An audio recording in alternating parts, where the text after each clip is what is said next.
یہ prominent Islamic scholar series کا episode 2 ہے۔ اس ایپیسوڈ میں ہم عبد الرحمن ابن خلدون کے بارے میں بات کریں گے۔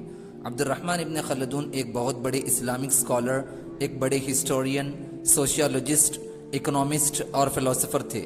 ویسے تو ابن خلدون کا نام عبد الرحمن تھا، لیکن وہ ابن خلدون سے مشہور ہوئے۔ خلدون ان کے فور فادر کا نام تھا۔ 27 مئی 1332 کو ابن خلدون ٹیونس میں پیدا ہوئے۔ ابن خلدون کو the greatest social scientist of middle ages کہا جاتا ہے۔ Historiography, sociology, economics, demography studies and political science کا میجر فورنر اور ایکسپلورر مانا جاتا ہے۔ بڑے بڑے فلاسفرز اور سوشل سائنٹسٹ نے ابن خلدون کی تعریف کی ہے۔ رینالڈ الین نکلسن، انگلینڈ کے ایک بہت بڑے ٹرانسلیشن اسکالر اور اورینٹلسٹ نے کہا کہ ابن خلدون ایک یونیک بریلینٹ مسلم سوشیالوجسٹ ہیں۔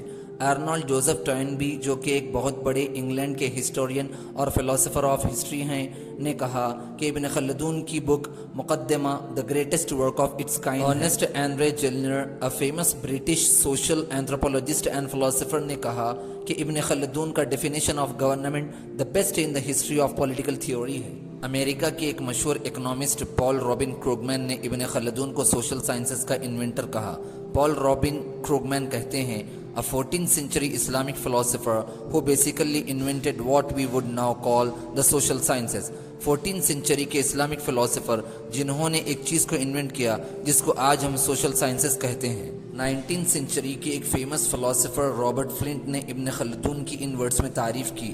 As a theorist of history, he had no equal in any age or country until Vico appeared more than 300 years later۔ Plato, Aristotle and Augustine were not his peers, and all others were unworthy of being even mentioned along with him۔ تاریخ کے ایک نظریہ دان کی حیثیت سے 300 سالوں سے بھی زیادہ تک ویکو کے ظاہر ہونے تک کسی بھی زمانے یا ملک میں ابن خلدون کے برابر کا کوئی نہیں تھا۔ افلاطون، ارسطو اور آگسٹین ان کے زمانے کے نہیں تھے، اور باقی سب اس لائق نہیں ہے کہ ان لوگوں کا ذکر ابن خلدون کے ساتھ کیا جائے۔ مطلب رابرٹ فلنٹ نے ابن خلدون کو دنیا کے مشہور فلاسفرز افلاطون، ارسطو اور آگسٹین کے ساتھ کمپیئر کیا۔ ابن خلدون کے مشہور آئیڈیاز اور تھیوریز جن سے بڑے بڑے اور مشہور فلاسفرز انفلوئنس ہوئے وہ ہے عصبیہ، group solidarity, conquest theory of state formation, cyclical theory of empires, economic growth theory, supply and demand theory, supply side economics. Ibn Khaldun کی وہ بک جس کی وجہ سے ابن خلدون کا پوری دنیا میں اتنا نام ہے، اور جس بک سے کئی سالوں سے لوگ اکنامکس اور پالیٹکس کو سمجھ رہے ہیں، وہ ان کی ایکسٹرا آرڈینری بک کتاب العبر و دیوان المبتدا والخبر فی ایام العرب والعجم والبربر ومن عاصرهم من ذوی السلطان الاکبر ہے۔ اس بک کے اندر امام ابن خلدون نے یونیورسل سوشل ہسٹری کے بارے میں ایسا لکھا کہ جس کو کوئی کمپیٹ اور مقابلہ نہیں کر سکتے۔